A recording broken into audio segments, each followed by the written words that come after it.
I've got like the goofs. You've got the you are smiling for the first time in weeks. Look at you. You're doing chuckles. When my God, when did this happen? I don't know, just now. Okay. I don't know, love maybe it. Love to today. hear it.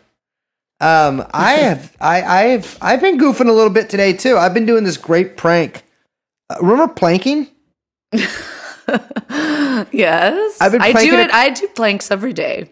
Oh, I've been planking just full on face to the pavement planks across the sidewalks. I do like exercise planks. Oh, well, this is kind of like I have to run to the area when I do it across the whole sidewalk.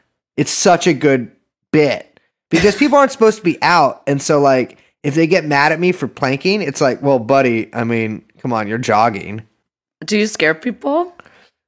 Well, yeah, but like in what way? Like I've been frightening. I've been doing, I do my fright walks. What's a fright walk?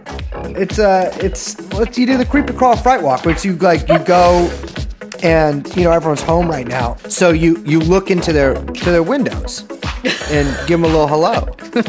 That's just being neighborly. Yeah, I pop in. I'm like, that just looks like 9 p.m. to like 1 a.m. perfect. Just like times. toodaloo. It's like, boy, this show looks great. And they're like, I'm just hanging out with my kids. I'm like, I know, I love it.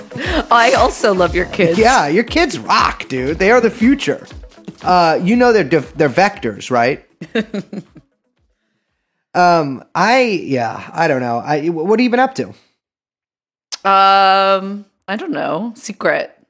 Okay. Yeah, me too. I don't want to reveal my secrets. Yeah, that's true. People, that's been coming up more and more, I think, since we've been doing the streams, of people being like, why is Liz so secretive? Because you gotta have a little mystery. You gotta have mystery. Also, mind your own beeswax. It's not my job to educate you about Liz's address. but for reference, I'm just like that in general.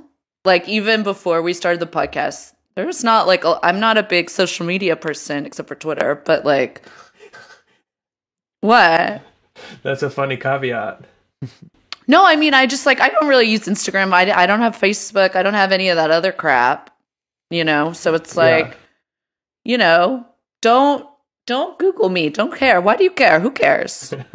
Mind your own business.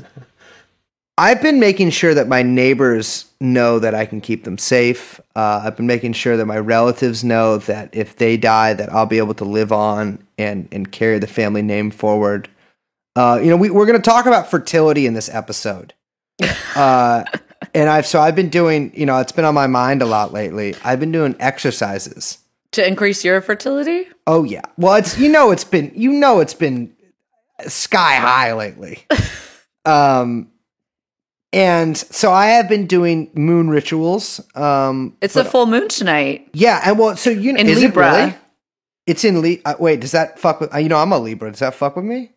Well, that means it could. It depends on where your sun is in Libra. You can do your chart and send it to me, and I can tell you. No, ma'am. Will not be doing that. You think I'm gonna, but I won't. I know you won't. But maybe I'll do it for you. I will tell you this, that I was born at not telling. There's no way I'm telling you what time I was born. My parents don't know. I sort of just rolled out of there. Ugh. Yeah, I was born 65 pounds. 65 pounds. And it's I just kind of crawled out and immediately just started coughing. I was coronavirus patient 0.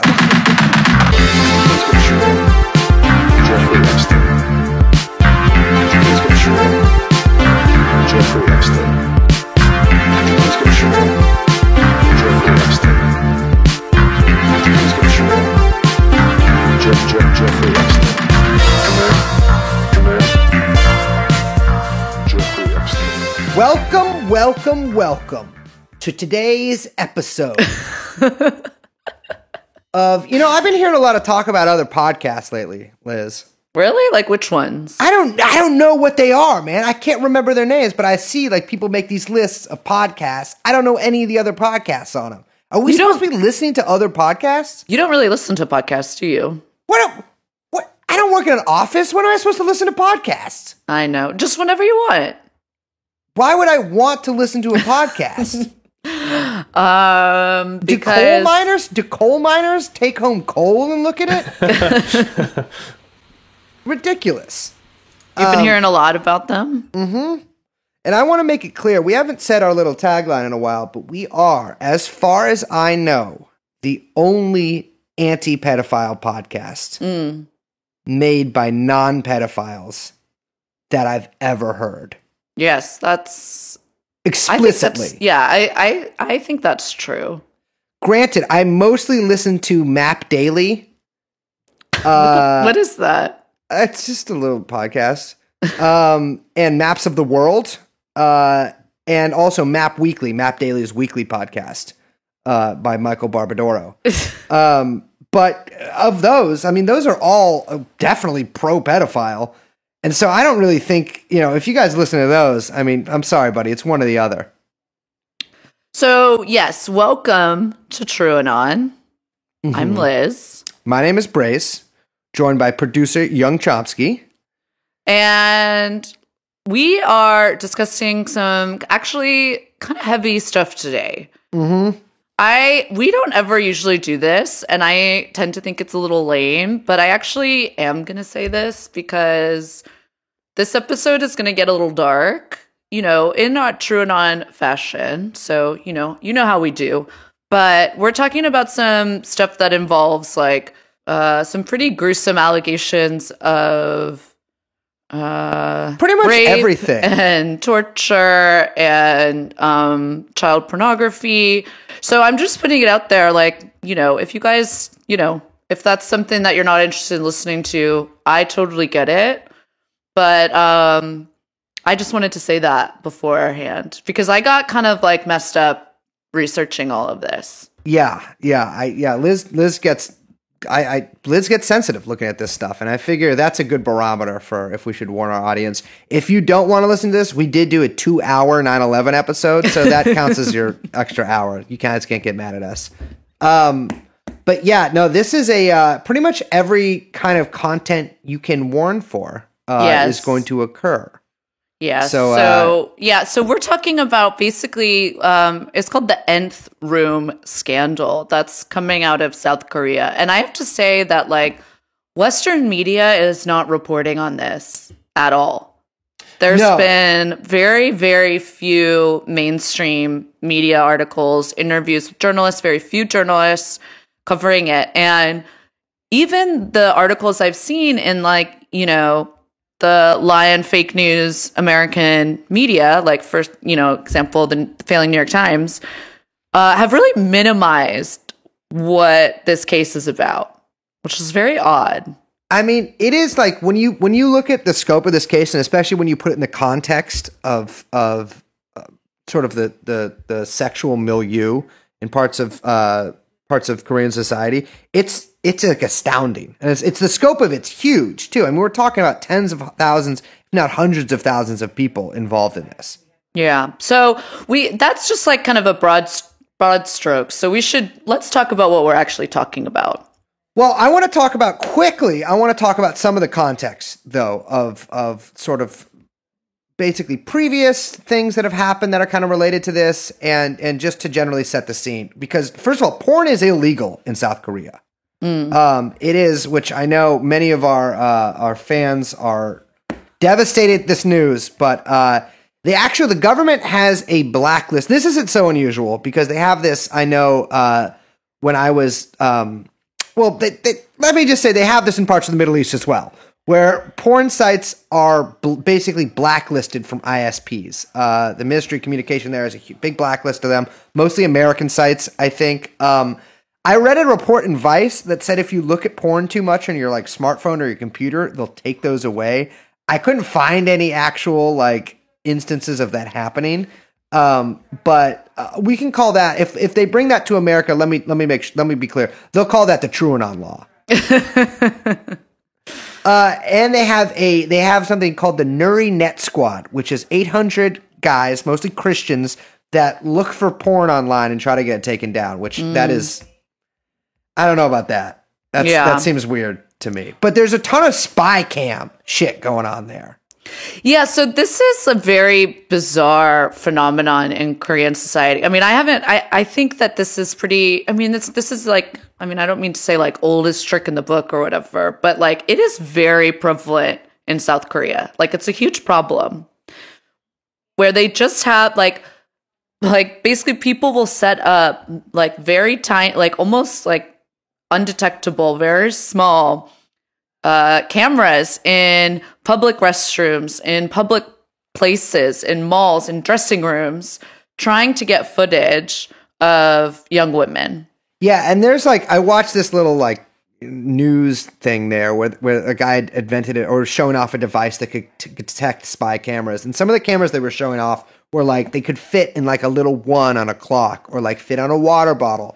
And the city of Seoul actually employs, they hired like 50 people in 2016 to go through public restrooms and search for cameras. And in 2018, because of huge public backlash, they hired 7,500 more. So there's 8,000 people whose sole job it is to look for spy cams in public bathrooms, which, by the way, I think they found 0 since they started. They said they would inspect all 20,000 restrooms daily, which is fucking insane. Yeah, that's insane. And they haven't found any. But there's a ton of like upskirt things there. And like that's what like a lot of people basically look at in terms of porn. And there's been cases, people have been caught for doing this stuff before. And I feel like have gotten off pretty leniently. Well, that's a reoccurring theme that we're going to like continue to talk about as we move through, you know, these various cases, is that one of the big problems is that the justice system in South Korea really doesn't take these crimes seriously. And not only is it really rare for the police to, or for, you know, the cases to be prosecuted, but judges tend to be extremely lenient, where people will get 2, 3, 4 years for like heinous sex crimes. I'm not even talking upskirt stuff. I'm talking like, you know, videotaping rape and distributing it. Yeah. 4 years. I mean, just really, really like to the point where, you know, South Koreans have amassed, you know, massive petitions to get the government to start taking this seriously. So it's like a real big cultural issue there. I should add too that I think it's really difficult to parse because I've read different things that say different things. But it looks like the age of consent for certain sexual activities is also 13 there, which there are other laws around it, but like it's I don't know. It says 13 in some places and 18 other places. I'm sure one of our fans will be able to parse this for me. I don't mean that in a weird way. But yeah, so the sexual culture there is like, it does not favor sort of the vulnerable. No. And I think before we kind of, like you mentioned, to kind of like set the scene, we should go into some of the kind of cases that loom in the background of the Nth Room case, which in particular would be the big Burning Sun scandal, which was quite large to the point, maybe some of our listeners have heard of it. Yeah, it was huge. And this one was big news too, because it had to do with a lot of K-pop stars. In particular, Yes. this one, we're not going to go super into it now because this is like another just giant case and really complicated. But there was a nightclub called the Burning Sun. So Burning Sun was a big ass nightclub. They routinely denied cops entry and also paid them off. That's another thing too that we're going to see in the Nth Room case is sort of low level officials getting paid off, and sometimes higher level officials getting paid off. But one of the owners was this guy in a K-pop group called Big Bang. Now, Liz, you're a big Bang fan, right? No. This should not come to a surprise to our listeners, but Liz and I are not, we don't know a lot about K-pop. I'll be totally honest with you guys. Yeah, I was kind of, learning about the K-pop economy, if I can call it that, it's pretty disturbing. Well, my sort of experience with it so far has been me posting to stan various groups underneath politicians I dislike. But anyways, it kind of came to light when there was CCTV footage of this of a patron of the nightclub getting beat up by these guys, and then he got arrested for assault. And it appears, or excuse me, he said that he was protecting a girl who'd say she's being sexually harassed.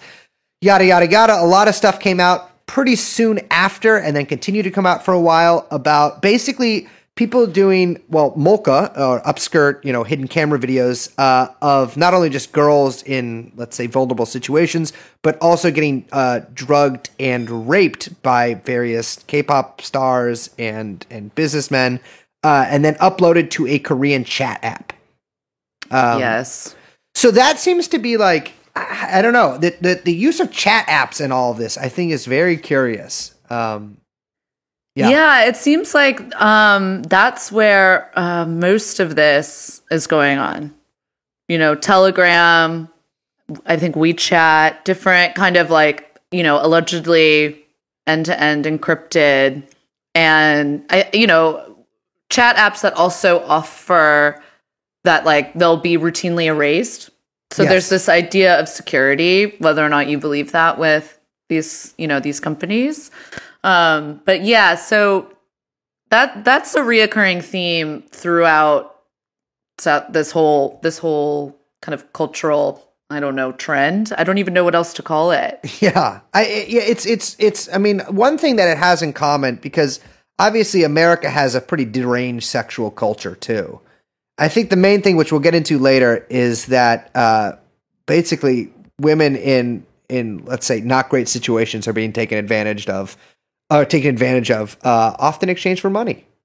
Yeah, and not just, I would say, children. Yeah, children. Yes, yeah. Especially in what we're about to start talking about. Well, there's also another thing called the Web Hard Cartel. So in Korea, all like remote file hosting services are called Web Hards, which I guess stands for. I at first was like, damn, he named it after like a boner, but no, I guess it just stands for Web Hard Drive.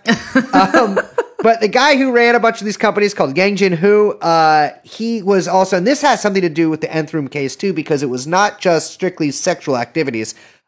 He got in trouble for, a quote from Korea Herald, allegedly asking a Buddhist monk to murder the brother-in-law of his ex-wife, who at the time was going through a divorce suit against him, and film it.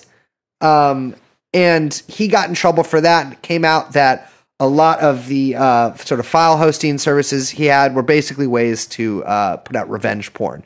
Other things this guy did was force his employees to drink until they collapsed, but prevented them from going to the bathroom, forced his managers to dye their hair, fired one of his female employees for not being quick enough in washing lettuce, and slapped his. A video came out of him slapping. I've watched this video of him slapping his employees around and ordering them to kill a chicken using a crossbow. I mean, for God's sakes. Yeah, but again, like these guys, and there's also just been like a host of other revenge porn cases that have all gotten extremely, and I mean extremely lenient sentences.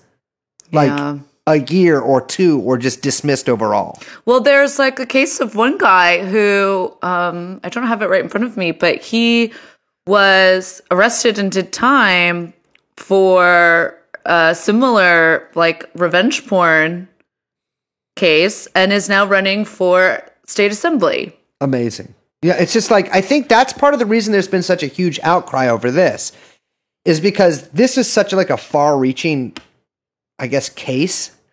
And so there's been like, I mean, there's been marches and there's been protests in Seoul and other parts of Korea before, but like, I mean, people have really like, this Nth Room thing is a big fucking deal there.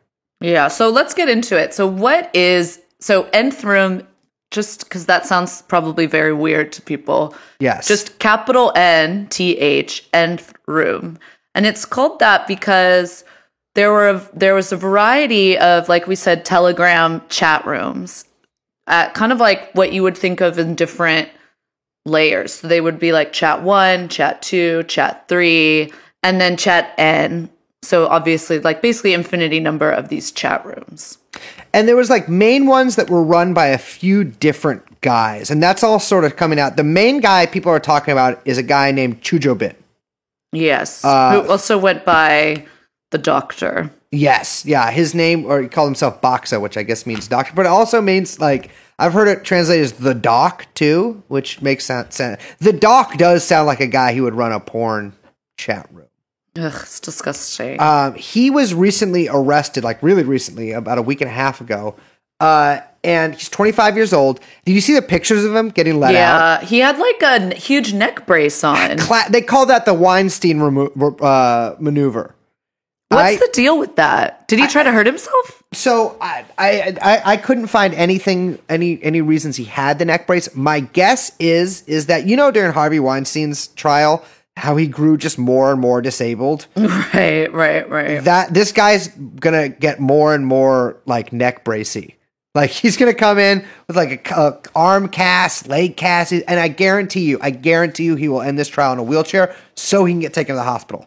The other thing he said to authorities, and this like is so fucking creepy. He said, "Thank you for stopping my life as a devil that I could not stop." Insane. It's like totally insane. Totally. I mean, yeah, and you'll see this guy is a fucking demon. Okay, but before we get into him, let's explain a little bit more about these chat rooms. Okay, so there's the way that it seems to work. Have you used Telegram before? Mm-hmm. I've only used it to Telegram. Talk to like one other, like, I'm in a couple chats. So how do the chats work? Well, you can't take a screenshot. It'll like alert the chat if you do, or you can like make it so those people get booted. Uh-huh. And I think one of the chats I'm in has like 60, 70 people, but you could see what they all are. But, you know, people can just be under whatever name. Yeah. It's connected to a phone number, and you get invited into them, and then you're in them. Wow. Okay. So so the way it looks like here is that there were a few like original chat rooms. The first one was called AvSnoop, which is run by a guy named Watchman, who, as far as I know, they still have not caught yet. And there was other ones, and the main ones were run by the doctor, and then everything else was sort of like ancillary chats or tertiary chats, which you had to pay to get into these, right? Yeah, so it would be varying basically anywhere between what would amount to be about $250 up until about $1,200 to get into various levels of these chat rooms. And the different levels were like denoted by basically how extreme and insane the porn got. Yeah. So like they would be sharing, you know, anything from like, you know, I would think, I mean, this is just what I'm imagining, but it would be like upskirt videos or cam videos caught on tape in one level that would be cheaper. And the higher you went, it would move into rape, adolescence. There's talk of there being ones with children as young as like toddler age. Yep. But that most of the rooms it was trading porn that was basically the age from 9 to 18. Yeah. Yeah, and it's one of the things that you talk about trading porn. So this was broken. I think I'll probably read more from their interview later, but this was broken by a couple of college students, women, who were trying to join this investigative journalism contest. They said that there was about 100 100 chat rooms where it was being shared. Usually, like these were sort of the secondary chat rooms where they're being shared from the main ones, the nth room or the doctor's room. And they said when they entered the chat, the manager of the chat told us to change our profile picture to an adult animation, and that was it. But there are rooms where you're required to hand over explicit pictures or videos to get in. Fortunately, we were not asked to prove that we were male, but there were some rooms that demanded people take pictures of their genitals to prove themselves, along with their nicknames as identifications. And they also said that there are loli rooms, and I guess the way it works, by loli, I mean, to be clear, child pornography, which is what loli, even your fucking anime loli is. Mm-hmm. Even if it's, you know, I there's no argument against that. It's what it is. But I guess the way it worked is that you had to use extreme porn as sort of a currency to get into the more extreme chats. Right. Which is insane. Yeah, I mean, basically, that's kind of like the MO, it seems, is that you have to, like, prove that you're also going to be contributing or something. And it's stuff that people haven't seen. And we should say that, like, there's conflicting reports about just how many people were using these chat rooms. Yeah. But it looks to be anywhere between 25 and 50,000 people. Yeah. The highest I've seen is 240,000. Yeah, I've seen that too, which is completely mind-boggling. I mean, it's so upset. It's so insane. 240,000 people trading child pornography. Yeah, but yes, and really like just extreme. It's stuff that really stretches the definition of what I would think of as pornography. Yeah, we should say. I mean, I do want to say this to people, and I'm sorry. This stuff is like really, really dark, but like I want to impress the like seriousness of the situation. There would be so basically another component of this is the way they would recruit girls to then basically get porn from them to share in these chats, right? Yeah. They would find, I know you did a lot of research into it, they would find girls who were maybe like young girls who, and one thing I read that were runaways, I don't know how they know that, but like basically women and young girls in bad situations get some sort of nude from them and then basically blackmail them with it? Yeah, so basically from what I've read, which is that, there's a lot of the victims don't want to come forward, which is a real problem with the cases that involve revenge porn in the United States and elsewhere, is that, basically coming forward, you're identifying yourself and then people see you. And like the only thing that you want to do as a, young girl is like forget about that any of this happened, put it behind you, run away, change your identity, whatever you can do to escape this, right? Because it's humiliating. So it's really difficult to get victims on the record or talking to journalists. But there was one girl who did, and she basically, these men would have, there's these websites, right, that advertise, basically like what they call sponsors. I don't really know how to put it other than like sugar daddy. Yeah. And girls go on there saying that they're looking for one, or they look for men that are advertising services or whatever. And they're all looking for schoolgirls. And I mean like real schoolgirls. So it's poor children that are looking for money, right? And so in this interview with her, and I'm going to read some of this, and again, it's like really upsetting, but I think it's important. So she was in middle school when she was recruited into this.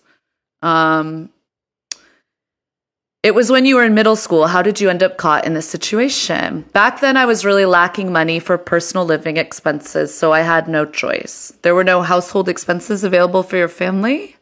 That's right. I looked up a lot of chatting applications and found this one.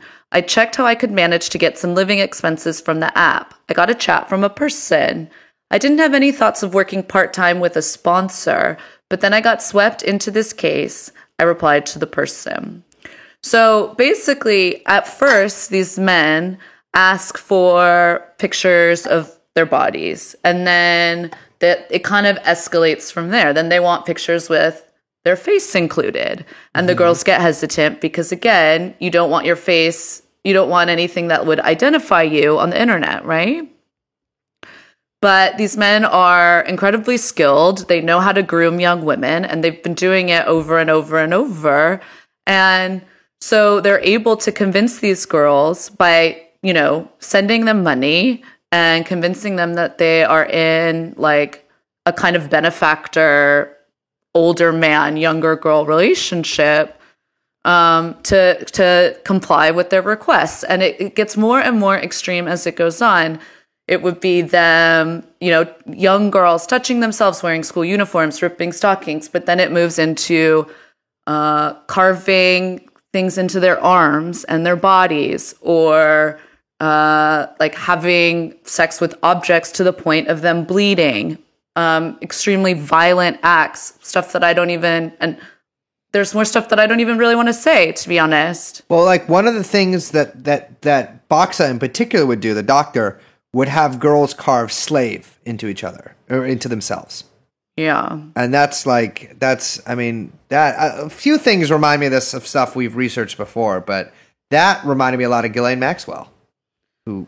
Yeah, and it's like, so, slaves. you know, these young girls, again, I have to get out of the habit of calling them women, these children, I mean, middle school, I mean, my fucking God, you know, so then these men basically have this blackmail over them. I already have these photos of you, and they say, I've got all of your personal information, I've got your bank account information because I had to send you money.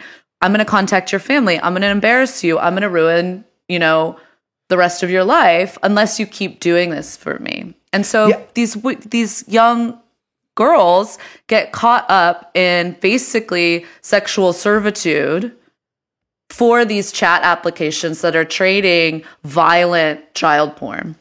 Yeah, and another thing they would do too is that the doctor in particular had a contact who was some sort of bureaucrat or official who could get information from people from government databases. And so they were using basically low-level, you know, bureaucrats to be able to get even more information to blackmail these people with. Yeah. Which is insane. I mean, there's at least 74 women, including at least 16 minors that got extorted that they know about. But I mean, if history's any judge, there are probably several times that. Yeah. I mean, I just, like I said, like so many women and young girls like are not going to come forward or don't want to be identified. Remember the Girls Do Porn case? Mm-hmm. For those of you who don't remember, we did an episode on this, right? Or did we just? Yes, we did. Yeah, we did. Yes, yeah. That is something similar because those girls were basically hoodwinked and essentially extorted into doing porn, and then just like out of fear weren't able to come forward and say that they were a victim. Yeah. And it's 100%. And that's the power that these men, and I'll get into men in a second, but you know, hold over these women, and it's horrifying. It's absolutely horrifying. This like digital revenge sexual slave market. I mean, that's basically what it is. Yeah, and it's like they were making money off of this. Like I talked about the Webhard thing earlier. Like that guy was making a ton of money off of upskirt porn. Mm-hmm. When they arrested Chujobin, they found $100,000 in cash in his room. Mm-hmm. And like these people, it's insane. Like they're making a ton of money off of this, and they're using cryptocurrency to do it, which is actually funny because that's how they got a lot of their names too.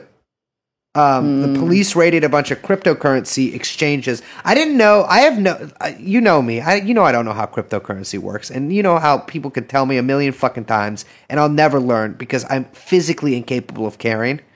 But the cops raided like 5 exchanges and crypto buying agents too. 2 of those. I don't know what that means, and they arrested at least one crypto guy. Who I think was the main guy basically changing out cryptocurrency for money. So you can do that. You can just change out cryptocurrency for cash? Yeah, you can convert it. Yeah. Why would you have cryptocurrency then? Well, because it's theoretically not traceable, though that's not true. But, you know. Yeah. It looks like it's insanely easy to trace. I would. Mm-hmm. That's kind of the whole point. Yeah. Okay. They also arrested a soldier. Yeah, that came out recently. Well, we should say that you know, some of the members, they're not releasing the names of the members of the chat, but they've said it's like celebrities, CEOs, athletes, very powerful people involved in the K-pop industry, which is a whole nother beast, like you mentioned. But also that a lot of the people running the chat, we mentioned the doctor's 24 years old. There were other men. I mean, I just messaged you one of the other cases that's affiliated with this, where one of the guys was 12 years old? 12 years old, yeah. So there's teenagers. A lot of the cases, these are like teenage boys running these, you know, multi-level porn schemes. Yeah, that's something that like I saw mentioned a few times, though, without really any like hard details. And mostly, I mean, you sent me that article from today, but before I just sort of seen it obliquely mentioned, is that it does seem like a lot of teenagers running these chats too. Yeah, it's just completely wild. Well, actually, wait, I want to mention one thing is that this is actually the journalists that sort of discovered all of this. They call themselves Team Flame, which I think is very. I feel like that's sexist for me to call it adorable. I find that charming. Okay. They said that from their estimation, about half of the users were from outside Korea. Oh, I didn't see that. Yeah. There's a pretty good interview with them.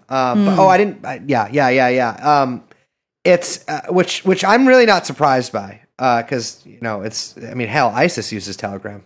Well, you know that N Room and Nth Room were, as of recently, big searches on Pornhub.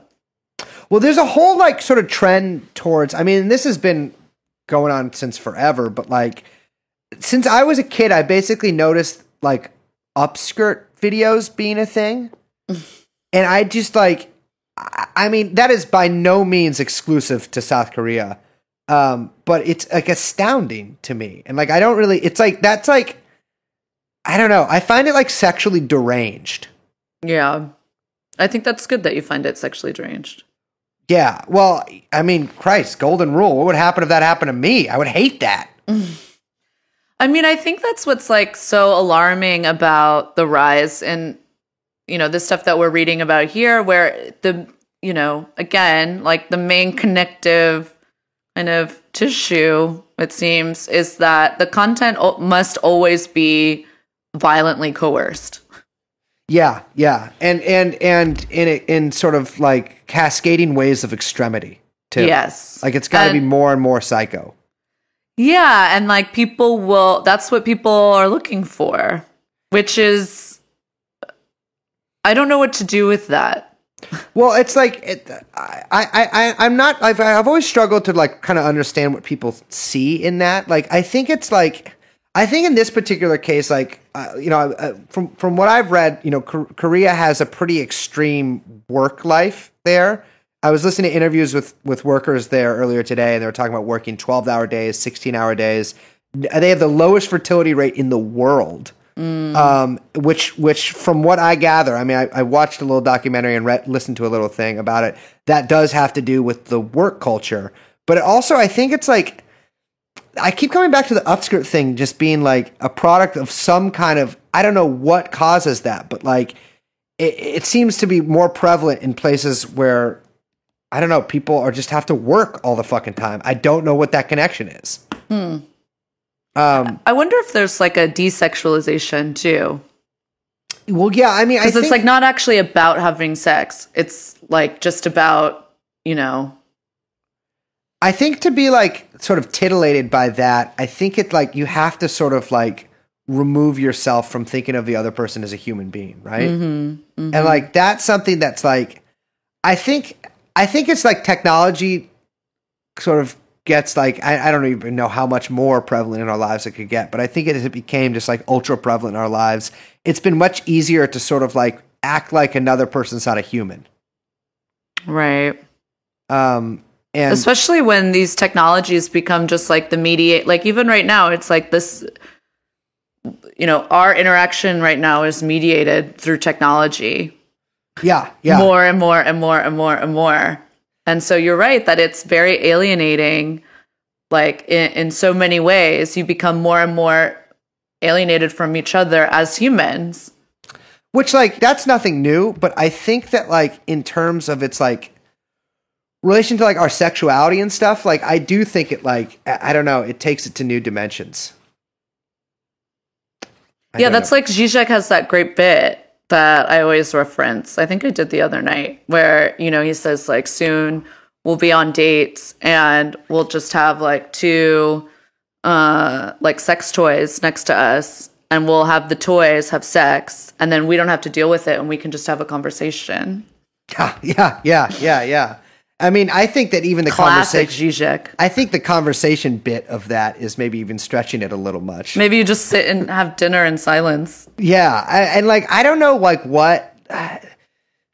I mean, Christ, I don't know. People are fascinated by that kind of stuff. Like, I guess, like, I don't know what it is. If it's like a a stand-in for being close to somebody, or like just like. You get kind of deranged if you're not. I mean, God, who knows what it's going to look like after this is all over. Yeah. I don't know. It seems psychotic.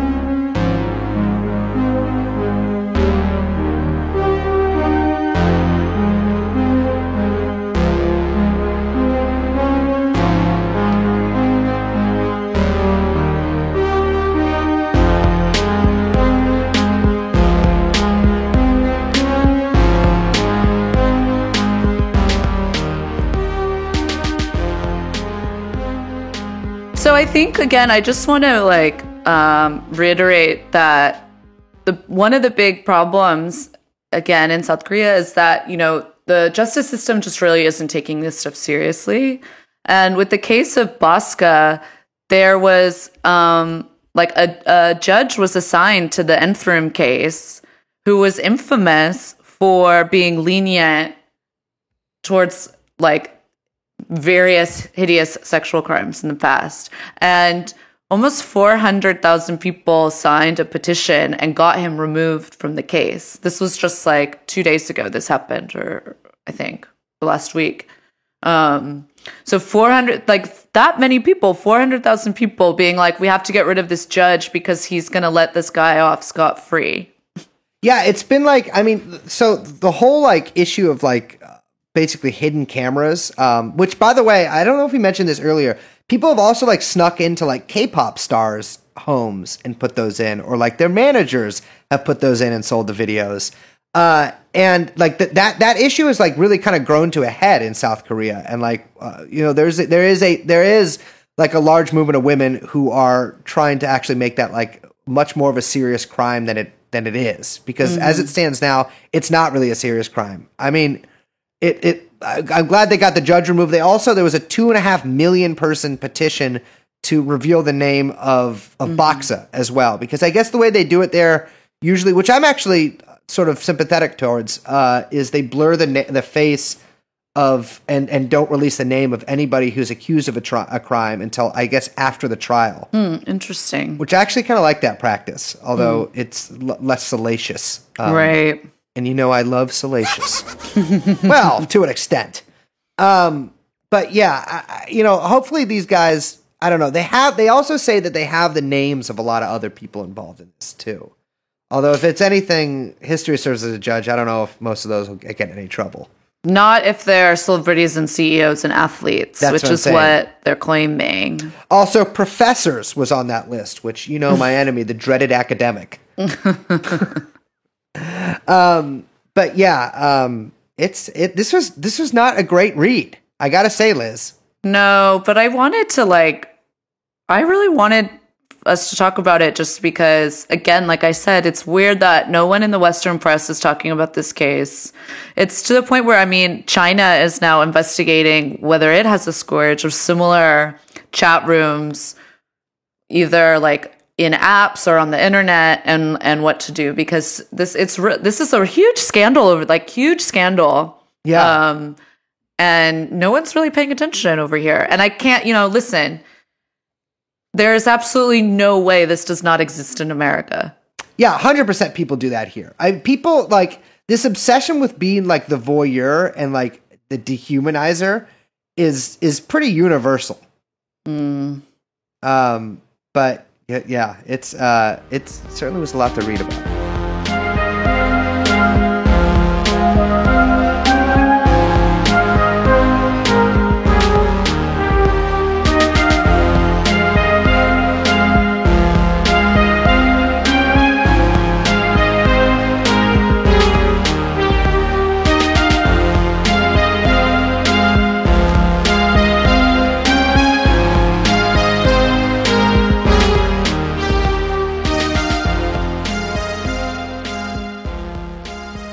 So in good news, Boris Johnson appears to have died. No, did he?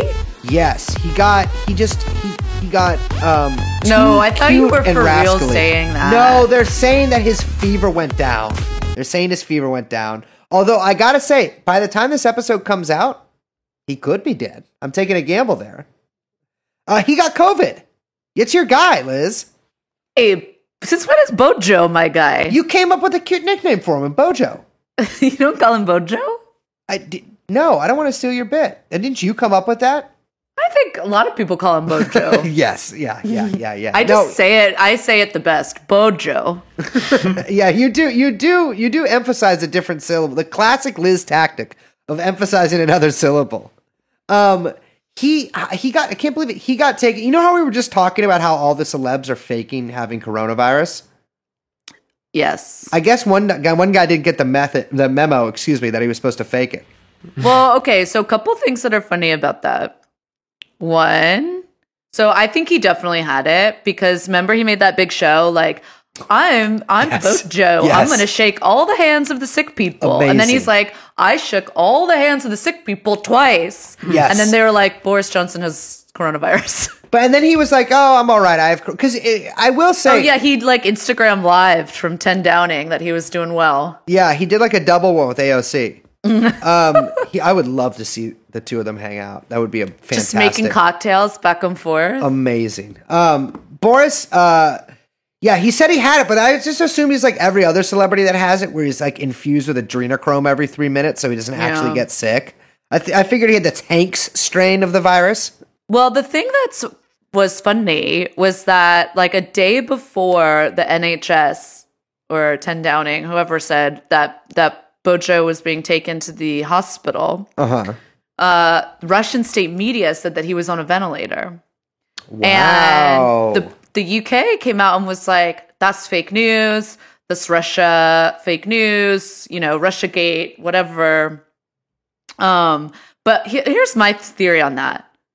He absolutely already was. Oh. Because the Brits, like a sieve, they cannot keep a secret to save their lives. No, absolutely not. The Just Cambridge a Five. whole country of gossipers. Literally every single Briton was in various positions employed by the Soviet Union between 1945 and 1991. Although I do like the idea of there being like a very handsome Russian spy who was romancing like an NHS nurse Yes. to get the goods on the prime minister's health. That's like very romantic. Well, I will say he is the first Turkish head of state of a non-Turkish country.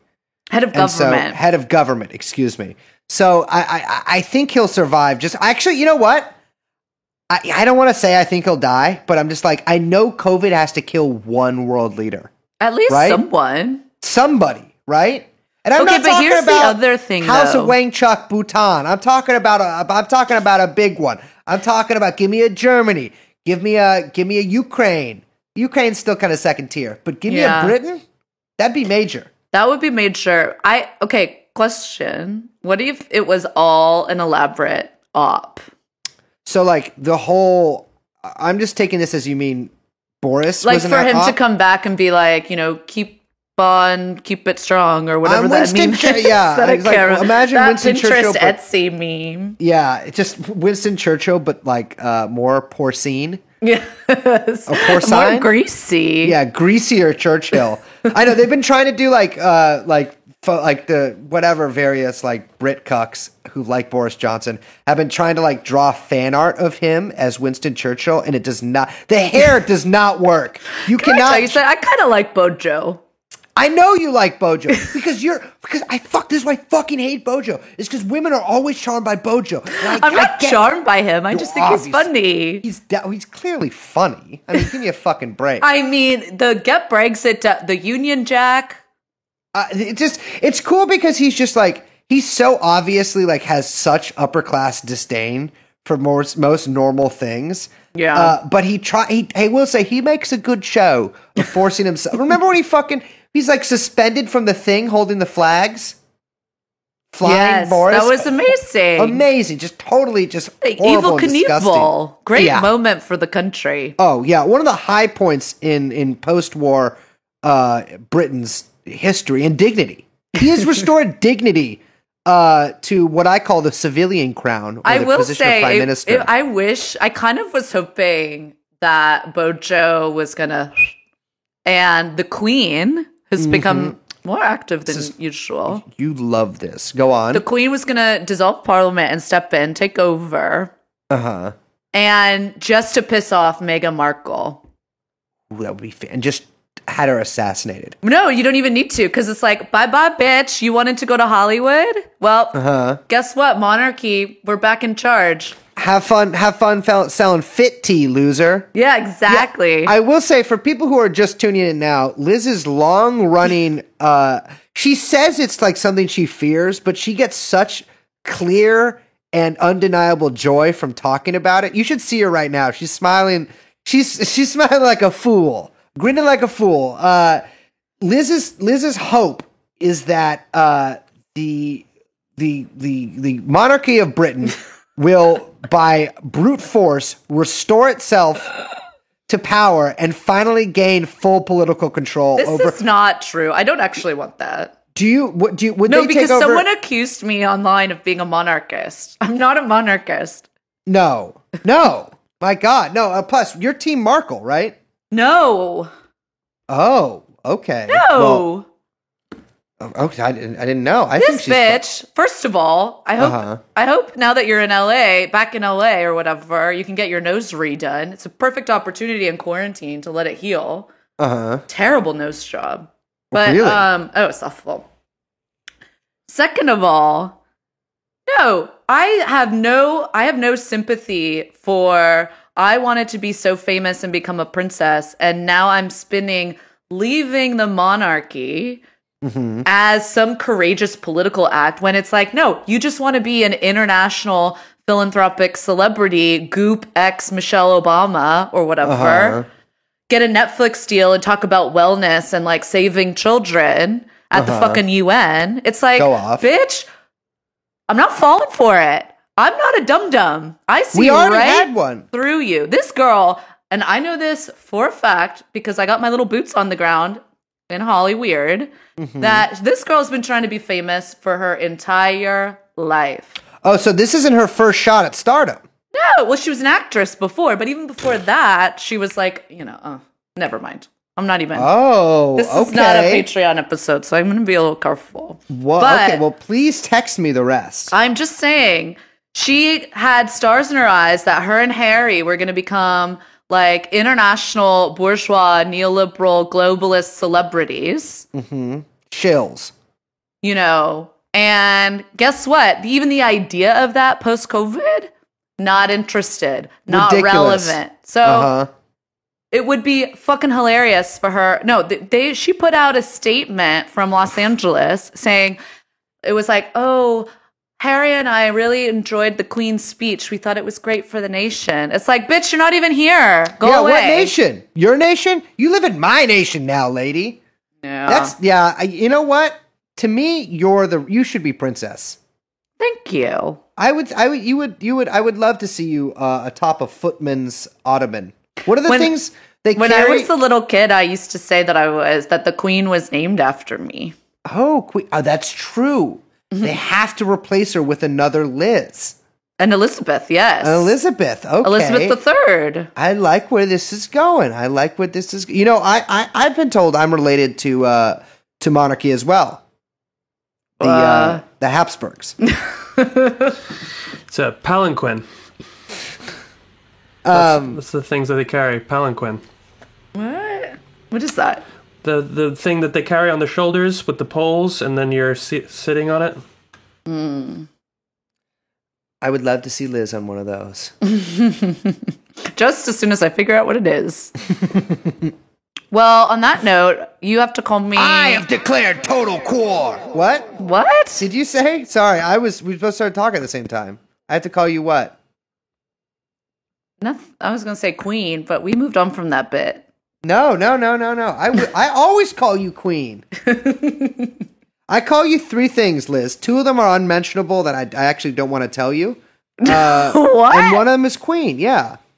What are the other two? I'm not saying that on a podcast or to you personally. That's really cruel, Brace. Wow. So I know one thing you call me. What? Cruel. What if they're complimentary? There's a 50-50 chance that they're complimentary things. All right, fine. But there's also a 50 chance they're not. Oh, great. I had a little, I will say it was a heavy episode, but I do enjoy talking to you. Oh, I like that too. I mean, talking to myself. Yes. Yeah. Oh, I have been. I was pacing in the. I'm not going to say what the parking lot I was in because then some psycho will figure out where I live. But I was pacing in a parking lot talking to my beautiful analyst earlier about my deja vu I've been getting, and so I want to put out the call there. If any of our fans know why I get deja vu every single day, please. Do you get it every day? I get it a lot. I get it practically every day. Do you notice when you get it? Like, yeah. But like, do you notice? Oh, obviously you notice when you get it. But like, do you notice like what? Does something trigger it, or is it just random? So what's even weirder is like, and I can't tell if this is something that happens the first time I feel something. Like, okay, the like moment that you're having deja vu of, right? Yeah. I feel like what happens is I remember, like, it's not just that I've already had it, but I remember thinking at the time this will happen. Yes. It's fucked. I don't know what it is. I think I gotta do more. That's what I was like, I pledged to do tonight. I'm gonna do more research into deja vu because maybe that is like me pulling aside the curtain there. Like we're crossing the Rubicon? Like, yeah, maybe I'm going psychically? Exactly. Maybe I'm going from one end of the tunnel to the other. Like, I don't know what's going on there. Like, maybe I just started my life right now. Or I'm glitch. It's a glitch. In the Matrix. Yeah, I got to figure it out. Hopefully by next episode, I'll have my full theory of deja vu. But I have a feeling it means that I'm on to something. I like that theory. Yeah. I'm always thinking things, and I was telling someone today that my scheme brain during quarantine, top notch. I gotta say, women's brains have, like, you know how we only use 10% of our brain? Women have started using 20% during quarantine. Women be scheming. Exactly. That is the 10% that is dedicated to schemes. I've seen so many schemes hatched and unfolding since this I showed began. you mine. It's already going according to plan. I need you to text me it because I don't remember what it is. But I'm sure that, of course, it's going very well. I'm just wasting time while I can literally see Liz texting me right now. I'm holding my phone up. You know, we can see each other on camera. I don't really know exactly what to say for the rest of the sentence. Oh, yes, that scheme. Yes, absolutely going to work. 100%. I believe in you. You can do it. And that's using 25% of your brain, honey. Yeah, that's big brain scheme. That's next level brain scheme. I agree. I support it. Well, it has been a pleasure. Yes, as always. Signing out. My name, of course, is King Earl Brace. I'm the first kingly Earl, Brace Belden. I'm Liz. Joined by producer and musician Young Chomsky. And we'll see you next time. Bye-bye. Jeffrey Epstein. Jeffrey Epstein.